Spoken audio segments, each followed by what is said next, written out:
ಧರ್ಮಸ್ಥಳ ಷಡ್ಯಂತ್ರಕ್ಕೆ ಸಂಬಂಧಪಟ್ಟಂತೆ ಈಗಾಗಲೇ ವರದಿ ಬಂದಿದೆ. ವರದಿ ಬಂದ ನಂತರದಲ್ಲಿ ಒಂದಷ್ಟು ನಾಯಕರು ರಿಯಾಕ್ಟ್ ಮಾಡ್ತಾ ಇದ್ದಾರೆ. ಇದರ ಜೊತೆಯಲ್ಲಿ ಕೇಂದ್ರದಿಂದ ತನಿಖೆ ಆಗಬೇಕು ಅನ್ನುವಂತ ಆಗ್ರಹವನ್ನ ಆರಂಭದಿಂದಲೂ ಕೂಡ ವಿಪಕ್ಷ ಮಾಡ್ತಾ ಇತ್ತು. ಮತ್ತೊಂದು ಕಡೆಯಲ್ಲಿ ಈಗ ಸದನ ನಡೀತಾ ಇದೆ. ಈ ಸದನದಲ್ಲೂ ಕೂಡ ಇದೇ ವಿಚಾರ ಪ್ರತಿಧ್ವನಿಸುತ್ತೆ ಅನ್ನುವಂತ ಮಾತನ್ನ ಹೇಳಿದ್ದಾರೆ. ಧರ್ಮಸ್ಥಳ ಷಡ್ಯಂತ್ರ ಕೇಸ್ ಸದನದಲ್ಲೂ ಕೂಡ ಪ್ರತಿಧ್ವನಿಸುತ್ತೆ, ಅದರ ಬಗ್ಗೆ ಧ್ವನಿ ಎತ್ತುತ್ತಾರೆ ಅಂತ ಹೇಳಿದ್ದಾರೆ. ರಿಪಬ್ಲಿಕ್ ಕನ್ನಡದಲ್ಲಿ ಅರವಿಂದ್ ಬೆಲ್ಲದ್ ಎಕ್ಸ್ಕ್ಲೂಸಿವ್ ಆಗಿ ಮಾತಾಡಿದ್ದಾರೆ. ಕೇಂದ್ರ ತನಿಖಾ ಸಂಸ್ಥೆಯಿಂದ ಷಡ್ಯಂತ್ರದ ತನಿಖೆ ಆಗಬೇಕು. ಇವತ್ತು ಅಧಿವೇಶನದಲ್ಲಿ ಧರ್ಮಸ್ಥಳ ಕೇಸ್ ಬಗ್ಗೆ ಧ್ವನಿ ಎತ್ತುತ್ತೇನೆ ಅಂತ ಹೇಳಿದ್ದಾರೆ. ರಾಹುಲ್ ಗಾಂಧಿ ಸಂತೆಯಲ್ಲಿ ಇವ್ರ ಜೊತೆಗೆ ಸಭೆ ಮಾಡಿದ್ದಾರೆ. ಸದನದಲ್ಲೂ ಕೂಡ ಇದೇ ವಿಚಾರವನ್ನ ಎತ್ತಿ ಅದರ ಬಗ್ಗೆ ಮಾತಾಡ್ತೀನಿ ಅಂತ ಹೇಳಿದ್ದಾರೆ ಅರವಿಂದ್ ಬೆಲ್ಲದ್. ಎಕ್ಸ್ಕ್ಲೂಸಿವ್ ಆಗಿ ರಿಪಬ್ಲಿಕ್ ಕನ್ನಡದ ಜೊತೆ ಮಾತಾಡಿದ್ದಾರೆ. ಮಾತಾಡಿದಂತಹ ಸಂದರ್ಭದಲ್ಲಿ ಈ ವಿಚಾರಗಳನ್ನ ಹಂಚಿಕೊಂಡಿದ್ದಾರೆ. ಧರ್ಮಸ್ಥಳದಲ್ಲಿ 100 ವರ್ಷಗಳನ್ನ ಊತಿಟ್ಟಂತಹ ಪ್ರಕರಣ ಈಗ ತಾರ್ಕಿಕ ಅಂತ್ಯ ಕಾಣ್ತಾ ಇದೆ. ಕೊನೆಗೂ ಕೂಡ 6 ಜನ ಇದರಲ್ಲಿ ಆರೋಪಿಗಳು ಅಂತ ಹೇಳಿ ಈಗ ಚಾರ್ಜ್ ಶೀಟ್ ಕೂಡ ಸಲ್ಲಿಕೆಯಾಗಿದೆ.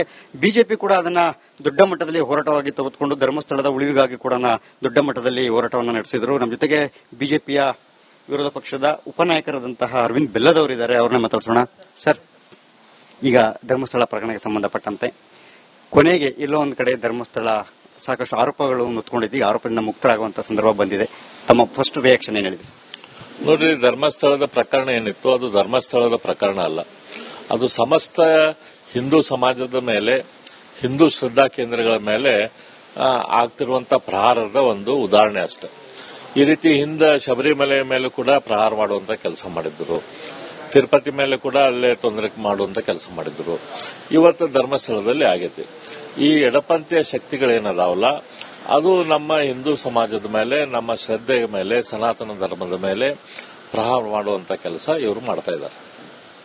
ಸರ್, ಎಸ್ಐಟಿ ತನಿಖೆಯಲ್ಲಿ ಕೇವಲ 6 ಜನ ಆರೋಪಿಗಳನ್ನು ಮಾತ್ರ ಮಾಡಿರ್ತಕ್ಕಂಥ ಈ ಎಸ್ಐಟಿಯ ತನಿಖೆಯ ವ್ಯಾಪ್ತಿ ಕೇವಲ ಈ 6 ಜನಗಳಿಗೆ ಧರ್ಮಸ್ಥಳಕ್ಕೆ ಅಷ್ಟೇ ಸೀಮಿತ ಆಯ್ತಂತ. ಯಾಕಂದ್ರೆ ಪ್ರಕರಣದ ಹಿಂದೆ ದೊಡ್ಡ ದೊಡ್ಡ ಮಾಸ್ಟರ್ ಮೈಂಡ್ಗಳು ಇದ್ದಾರೆ ಅಂತಕ್ಕಂಥ ಹೆಸರನ್ನ ತಾವು ಕೂಡ ಹಿಂದೆ ಕೂಡ ಹೇಳ್ತಾ ಇದ್ರಿ. ಸಾಕಷ್ಟು ಲೀಡರ್ಸ್ಗಳು ಕೂಡ ಒಂದಷ್ಟು ಹೆಸರುಗಳನ್ನು ಕೂಡ ಬಹಿರಂಗವಾಗಿ ಹೇಳಿದ್ರು. ನಿಮ್ಗೆ ಈ ಎಸ್ಐಟಿ ತನಿಖೆ ಇಷ್ಟಕ್ಕೆ ಸೀಮಿತ ಆಗಿ ಸರಿ ಆಯ್ತು ಅಂತ ಸಾಕು ಅನ್ಸುತ್ತಾ? ನೋಡಿ, ನಾವು ಹಿಂದೂ ಕೂಡ ಹೇಳಿದ್ವಿ ಈ ಎಸ್ಐಟಿ ತನಿಖೆ ತೇಪೆ ಹಚ್ಚುವಂತ ಕೆಲಸ ಮಾಡಕ್ಕೆ ಎಸ್ಐಟಿ ತನಿಖೆ ಮಾಡಿದ್ದಾರೆ. ಆದ್ರೆ ಅನಿವಾರ್ಯವಾಗಿ ಇಗ್ನೋರ್ ಮಾಡದಷ್ಟು ಪ್ರೂಫ್ ಇದ್ದಾಗ ಇವ್ರನ್ನ 6 ಜನರ ಮೇಲೆ ಇವತ್ತನ್ನ ಆಕ್ಷನ್ ತೆಗೆದುಕೊಳ್ಳುವಂತ ರಿಪೋರ್ಟ್ ಸಬ್ಮಿಟ್ ಮಾಡ್ತಿದ್ದಾರೆ ಅಂತ ಕೇಳಿದ್ದೇವೆ.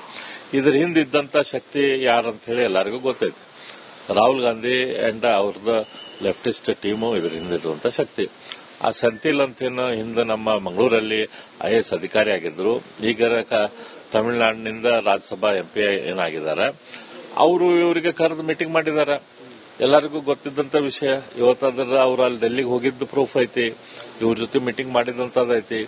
ಇದನ್ನೆಲ್ಲ ಇನ್ಸ್ಟಿಗೇಷನ್ ಮಾಡಿದಂತ ಮನುಷ್ಯ ಅವರು. ಆ ಸೆಂಥಿಲ್ ಯಾರು ಮಾತು ಕೇಳ್ತಾರ? ರಾಹುಲ್ ಗಾಂಧಿ ಮಾತು ಕೇಳುವಂತ ಮನುಷ್ಯ. ಸೊ ಇವರೆಲ್ಲರೂ ಕೂಡ ಮಾಡಿದ್ದು ಹಿಂದೂ ಶ್ರದ್ಧಾ ಕೇಂದ್ರಗಳನ್ನ ಹಾಳು ಮಾಡಬೇಕು ಅಂತ ಹೇಳಿ.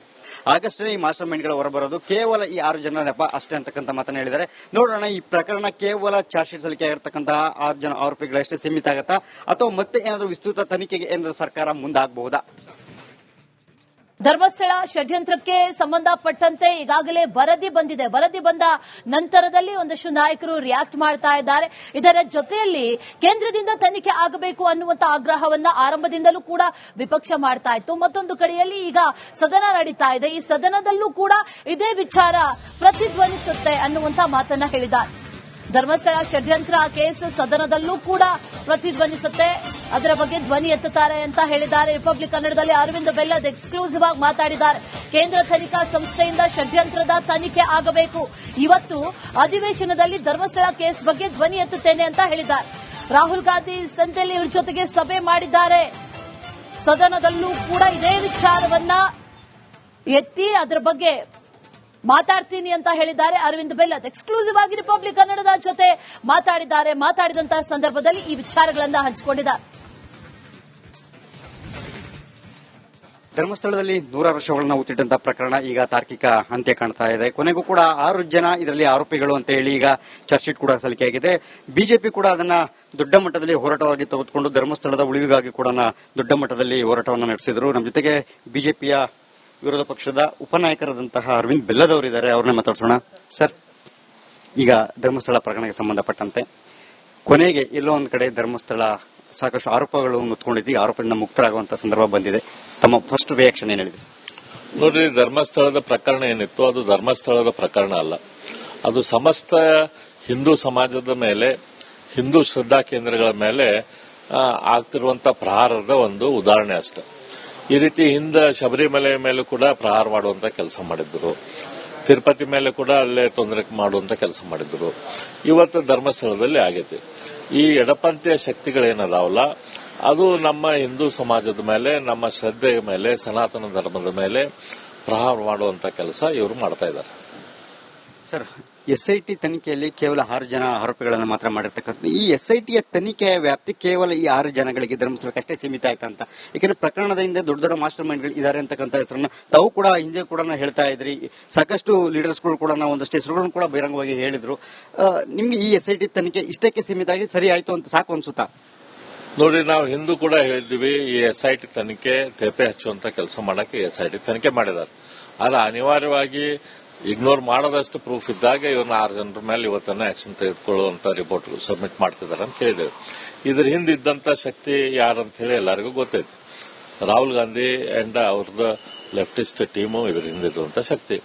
ಆ ಸೆಂಥಿಲ್ ಅಂತೇನು ಹಿಂದೆ ನಮ್ಮ ಮಂಗಳೂರಲ್ಲಿ IAS ಅಧಿಕಾರಿ ಆಗಿದ್ರು, ಈಗ ತಮಿಳುನಾಡಿನಿಂದ ರಾಜ್ಯಸಭಾ MP ಏನಾಗಿದ್ದಾರೆ, ಅವರು ಇವರಿಗೆ ಕರೆದು ಮೀಟಿಂಗ್ ಮಾಡಿದ್ದಾರೆ. ಎಲ್ಲರಿಗೂ ಗೊತ್ತಿದ್ದಂತ ವಿಷಯ. ಇವತ್ತಾದ್ರ ಅವ್ರು ಅಲ್ಲಿ ಡೆಲ್ಲಿಗೆ ಹೋಗಿದ್ದು ಪ್ರೂಫ್ ಐತಿ, ಇವ್ರ ಜೊತೆ ಮೀಟಿಂಗ್ ಮಾಡಿದಂತದೈತಿ. ಇದನ್ನೆಲ್ಲ ಇನ್ಸ್ಟಿಗೇಷನ್ ಮಾಡಿದಂತ ಮನುಷ್ಯ ಅವರು. ಆ ಸೆಂಥಿಲ್ ಯಾರು ಮಾತು ಕೇಳ್ತಾರ? ರಾಹುಲ್ ಗಾಂಧಿ ಮಾತು ಕೇಳುವಂತ ಮನುಷ್ಯ. ಸೊ ಇವರೆಲ್ಲರೂ ಕೂಡ ಮಾಡಿದ್ದು ಹಿಂದೂ ಶ್ರದ್ಧಾ ಕೇಂದ್ರಗಳನ್ನ ಹಾಳು ಮಾಡಬೇಕು ಅಂತ ಹೇಳಿ. ಆಗಷ್ಟೇ ಈ ಮಾಸ್ಟರ್ ಮೈಂಡ್ಗಳು ಹೊರಬರೋದು ಕೇವಲ ಈ 6 ಜನ ನೆಪ ಅಷ್ಟೇ ಅಂತಕ್ಕಂಥ ಮಾತನ್ನ ಹೇಳಿದ್ದಾರೆ. ನೋಡೋಣ, ಈ ಪ್ರಕರಣ ಕೇವಲ ಚಾರ್ಜ್ ಶೀಟ್ ಸಲ್ಲಿಕೆ ಆಗಿರ್ತಕ್ಕಂತಹ 6 ಜನ ಆರೋಪಿಗಳಷ್ಟೇ ಸೀಮಿತ ಆಗತ್ತಾ ಅಥವಾ ಮತ್ತೆ ಏನಾದರೂ ವಿಸ್ತೃತ ತನಿಖೆಗೆ ಏನಾದರೂ ಸರ್ಕಾರ ಮುಂದಾಗ್ತದೆ? ಧರ್ಮಸ್ಥಳ ಷಡ್ಯಂತ್ರಕ್ಕೆ ಸಂಬಂಧಪಟ್ಟಂತೆ ಈಗಾಗಲೇ ವರದಿ ಬಂದಿದೆ. ವರದಿ ಬಂದ ನಂತರದಲ್ಲಿ ಒಂದಷ್ಟು ನಾಯಕರು ರಿಯಾಕ್ಟ್ ಮಾಡ್ತಾ ಇದ್ದಾರೆ. ಇದರ ಜೊತೆಯಲ್ಲಿ ಕೇಂದ್ರದಿಂದ ತನಿಖೆ ಆಗಬೇಕು ಅನ್ನುವಂತ ಆಗ್ರಹವನ್ನ ಆರಂಭದಿಂದಲೂ ಕೂಡ ವಿಪಕ್ಷ ಮಾಡ್ತಾ ಇತ್ತು. ಮತ್ತೊಂದು ಕಡೆಯಲ್ಲಿ ಈಗ ಸದನ ನಡೀತಾ ಇದೆ. ಈ ಸದನದಲ್ಲೂ ಕೂಡ ಇದೇ ವಿಚಾರ ಪ್ರತಿಧ್ವನಿಸುತ್ತೆ ಅನ್ನುವಂತ ಮಾತನ್ನ ಹೇಳಿದ್ದಾರೆ. ಧರ್ಮಸ್ಥಳ ಷಡ್ಯಂತ್ರ ಕೇಸ್ ಸದನದಲ್ಲೂ ಕೂಡ ಪ್ರತಿಧ್ವನಿಸುತ್ತೆ, ಅದರ ಬಗ್ಗೆ ಧ್ವನಿ ಎತ್ತುತ್ತಾರೆ ಅಂತ ಹೇಳಿದ್ದಾರೆ. ರಿಪಬ್ಲಿಕ್ ಕನ್ನಡದಲ್ಲಿ ಅರವಿಂದ್ ಬೆಲ್ಲದ್ ಎಕ್ಸ್ಕ್ಲೂಸಿವ್ ಆಗಿ ಮಾತಾಡಿದ್ದಾರೆ. ಕೇಂದ್ರ ತನಿಖಾ ಸಂಸ್ಥೆಯಿಂದ ಷಡ್ಯಂತ್ರದ ತನಿಖೆ ಆಗಬೇಕು. ಇವತ್ತು ಅಧಿವೇಶನದಲ್ಲಿ ಧರ್ಮಸ್ಥಳ ಕೇಸ್ ಬಗ್ಗೆ ಧ್ವನಿ ಎತ್ತುತ್ತೇನೆ ಅಂತ ಹೇಳಿದ್ದಾರೆ. ರಾಹುಲ್ ಗಾಂಧಿ ಸಂತೆಯಲ್ಲಿ ಇವ್ರ ಜೊತೆಗೆ ಸಭೆ ಮಾಡಿದ್ದಾರೆ. ಸದನದಲ್ಲೂ ಕೂಡ ಇದೇ ವಿಚಾರವನ್ನ ಎತ್ತಿ ಅದರ ಬಗ್ಗೆ ಮಾತಾಡ್ತೀನಿ ಅಂತ ಹೇಳಿದ್ದಾರೆ ಅರವಿಂದ್ ಬೆಲ್ಲದ್. ಎಕ್ಸ್ಕ್ಲೂಸಿವ್ ಆಗಿ ರಿಪಬ್ಲಿಕ್ ಕನ್ನಡದ ಜೊತೆ ಮಾತಾಡಿದ್ದಾರೆ. ಮಾತಾಡಿದಂತಹ ಸಂದರ್ಭದಲ್ಲಿ ಈ ವಿಚಾರಗಳನ್ನ ಹಂಚಿಕೊಂಡಿದ್ದಾರೆ. ಧರ್ಮಸ್ಥಳದಲ್ಲಿ 100 ವರ್ಷಗಳನ್ನ ಊತಿಟ್ಟಂತಹ ಪ್ರಕರಣ ಈಗ ತಾರ್ಕಿಕ ಅಂತ್ಯ ಕಾಣ್ತಾ ಇದೆ. ಕೊನೆಗೂ ಕೂಡ 6 ಜನ ಇದರಲ್ಲಿ ಆರೋಪಿಗಳು ಅಂತ ಹೇಳಿ ಈಗ ಚಾರ್ಜ್ ಶೀಟ್ ಕೂಡ ಸಲ್ಲಿಕೆಯಾಗಿದೆ. ಬಿಜೆಪಿ ಕೂಡ ಅದನ್ನ ದೊಡ್ಡ ಮಟ್ಟದಲ್ಲಿ ಹೋರಾಟವಾಗಿ ತೆಗೆದುಕೊಂಡು ಧರ್ಮಸ್ಥಳದ ಉಳಿವಿಗಾಗಿ ಕೂಡ ದೊಡ್ಡ ಮಟ್ಟದಲ್ಲಿ ಹೋರಾಟವನ್ನು ನಡೆಸಿದ್ರು. ನಮ್ಮ ಜೊತೆಗೆ ಬಿಜೆಪಿಯ ವಿರೋಧ ಪಕ್ಷದ ಉಪನಾಯಕರಾದಂತಹ ಅರವಿಂದ್ ಬೆಲ್ಲದ್ ಅವರಿದ್ದಾರೆ, ಅವ್ರನ್ನ ಮಾತಾಡ್ಸೋಣ. ಸರ್, ಈಗ ಧರ್ಮಸ್ಥಳ ಪ್ರಕರಣಕ್ಕೆ ಸಂಬಂಧಪಟ್ಟಂತೆ ಕೊನೆಗೆ ಎಲ್ಲೋ ಒಂದ್ ಕಡೆ ಧರ್ಮಸ್ಥಳ ಸಾಕಷ್ಟು ಆರೋಪಗಳು ಹೊತ್ಕೊಂಡಿದ್ದು, ಆರೋಪದಿಂದ ಮುಕ್ತರಾಗುವಂತಹ ಸಂದರ್ಭ ಬಂದಿದೆ. ತಮ್ಮ ಫಸ್ಟ್ ರಿಯಾಕ್ಷನ್ ಏನ್ ಹೇಳಿದೆ? ನೋಡ್ರಿ, ಧರ್ಮಸ್ಥಳದ ಪ್ರಕರಣ ಏನಿತ್ತು ಅದು ಧರ್ಮಸ್ಥಳದ ಪ್ರಕರಣ ಅಲ್ಲ. ಅದು ಸಮಸ್ತ ಹಿಂದೂ ಸಮಾಜದ ಮೇಲೆ, ಹಿಂದೂ ಶ್ರದ್ಧಾ ಕೇಂದ್ರಗಳ ಮೇಲೆ ಆಗ್ತಿರುವಂತಹ ಪ್ರಹಾರದ ಒಂದು ಉದಾಹರಣೆ ಅಷ್ಟೆ. ಈ ರೀತಿ ಹಿಂದೆ ಶಬರಿಮಲೆ ಮೇಲೂ ಕೂಡ ಪ್ರಹಾರ ಮಾಡುವಂತ ಕೆಲಸ ಮಾಡಿದ್ರು, ತಿರುಪತಿ ಮೇಲೆ ಕೂಡ ಅಲ್ಲೇ ತೊಂದರೆ ಮಾಡುವಂತ ಕೆಲಸ ಮಾಡಿದ್ರು. ಇವತ್ತು ಧರ್ಮಸ್ಥಳದಲ್ಲಿ ಆಗೈತಿ. ಈ ಎಡಪಂಥೀಯ ಶಕ್ತಿಗಳೇನದಾವಲ್ಲ, ಅದು ನಮ್ಮ ಹಿಂದೂ ಸಮಾಜದ ಮೇಲೆ, ನಮ್ಮ ಶ್ರದ್ಧೆಯ ಮೇಲೆ, ಸನಾತನ ಧರ್ಮದ ಮೇಲೆ ಪ್ರಹಾರ ಮಾಡುವಂತ ಕೆಲಸ ಇವರು ಮಾಡ್ತಾ ಇದ್ದಾರೆ. ಸರ್, ಎಸ್ಐಟಿ ತನಿಖೆಯಲ್ಲಿ ಕೇವಲ 6 ಜನ ಆರೋಪಿಗಳನ್ನು ಮಾತ್ರ ಮಾಡಿರ್ತಕ್ಕಂಥ ಈ ಎಸ್ಐಟಿಯ ತನಿಖೆಯ ವ್ಯಾಪ್ತಿ ಕೇವಲ ಈ 6 ಜನಗಳಿಗೆ ಧರ್ಮಸ್ಥಳಕ್ಕಷ್ಟೇ ಸೀಮಿತ ಆಯ್ತಂತ. ಯಾಕಂದ್ರೆ ಪ್ರಕರಣದ ಹಿಂದೆ ದೊಡ್ಡ ದೊಡ್ಡ ಮಾಸ್ಟರ್ ಮೈಂಡ್ಗಳು ಇದ್ದಾರೆ ಅಂತಕ್ಕಂಥ ಹೆಸರನ್ನ ತಾವು ಕೂಡ ಹಿಂದೆ ಕೂಡ ಹೇಳ್ತಾ ಇದ್ರಿ. ಸಾಕಷ್ಟು ಲೀಡರ್ಸ್ಗಳು ಕೂಡ ಒಂದಷ್ಟು ಹೆಸರುಗಳನ್ನು ಕೂಡ ಬಹಿರಂಗವಾಗಿ ಹೇಳಿದ್ರು. ನಿಮ್ಗೆ ಈ ಎಸ್ಐಟಿ ತನಿಖೆ ಇಷ್ಟಕ್ಕೆ ಸೀಮಿತ ಆಗಿ ಸರಿ ಆಯ್ತು ಅಂತ ಸಾಕು ಅನ್ಸುತ್ತಾ? ನೋಡಿ, ನಾವು ಹಿಂದೂ ಕೂಡ ಹೇಳಿದ್ವಿ ಈ ಎಸ್ಐಟಿ ತನಿಖೆ ತೇಪೆ ಹಚ್ಚುವಂತ ಕೆಲಸ ಮಾಡಕ್ಕೆ ಎಸ್ಐಟಿ ತನಿಖೆ ಮಾಡಿದ್ದಾರೆ. ಆದ್ರೆ ಅನಿವಾರ್ಯವಾಗಿ ಇಗ್ನೋರ್ ಮಾಡದಷ್ಟು ಪ್ರೂಫ್ ಇದ್ದಾಗ ಇವ್ರನ್ನ 6 ಜನರ ಮೇಲೆ ಇವತ್ತನ್ನ ಆಕ್ಷನ್ ತೆಗೆದುಕೊಳ್ಳುವಂತ ರಿಪೋರ್ಟ್ ಸಬ್ಮಿಟ್ ಮಾಡ್ತಿದ್ದಾರೆ ಅಂತ ಕೇಳಿದ್ದೇವೆ. ಇದ್ರ ಹಿಂದೆ ಇದ್ದಂತ ಶಕ್ತಿ ಯಾರಂತ ಹೇಳಿ ಎಲ್ಲರಿಗೂ ಗೊತ್ತೈತಿ. ರಾಹುಲ್ ಗಾಂಧಿ ಅಂಡ್ ಅವ್ರದ್ದು ಲೆಫ್ಟಿಸ್ಟ್ ಟೀಮು ಇದ್ರ ಹಿಂದಿರುವಂತ ಶಕ್ತಿ. ಆ ಸೆಂಥಿಲ್ ಅಂತೇನು ಹಿಂದೆ ನಮ್ಮ ಮಂಗಳೂರಲ್ಲಿ IAS ಅಧಿಕಾರಿ ಆಗಿದ್ರು, ಈಗ ತಮಿಳುನಾಡಿನಿಂದ ರಾಜ್ಯಸಭಾ MP ಏನಾಗಿದ್ದಾರೆ, ಅವರು ಇವರಿಗೆ ಕರೆದು ಮೀಟಿಂಗ್ ಮಾಡಿದಾರ. ಎಲ್ಲರಿಗೂ ಗೊತ್ತಿದ್ದಂತ ವಿಷಯ. ಇವತ್ತಾದ್ರ ಅವ್ರು ಅಲ್ಲಿ ಡೆಲ್ಲಿಗೆ ಹೋಗಿದ್ದು ಪ್ರೂಫ್ ಐತಿ, ಇವ್ರ ಜೊತೆ ಮೀಟಿಂಗ್ ಮಾಡಿದಂತದೈತಿ. ಇದನ್ನೆಲ್ಲ ಇನ್ಸ್ಟಿಗೇಷನ್ ಮಾಡಿದಂತ ಮನುಷ್ಯ ಅವರು. ಆ ಸಂತಿಲ್ ಯಾರು ಮಾತು ಕೇಳ್ತಾರ? ರಾಹುಲ್ ಗಾಂಧಿ ಮಾತು ಕೇಳುವಂತ ಮನುಷ್ಯ. ಸೊ ಇವರೆಲ್ಲರೂ ಕೂಡೇ ಮಾಡಿದ್ದು ಹಿಂದೂ ಶ್ರದ್ಧಾ ಕೇಂದ್ರಗಳನ್ನ ಹಾಳು ಮಾಡಬೇಕು ಅಂತ ಹೇಳಿ.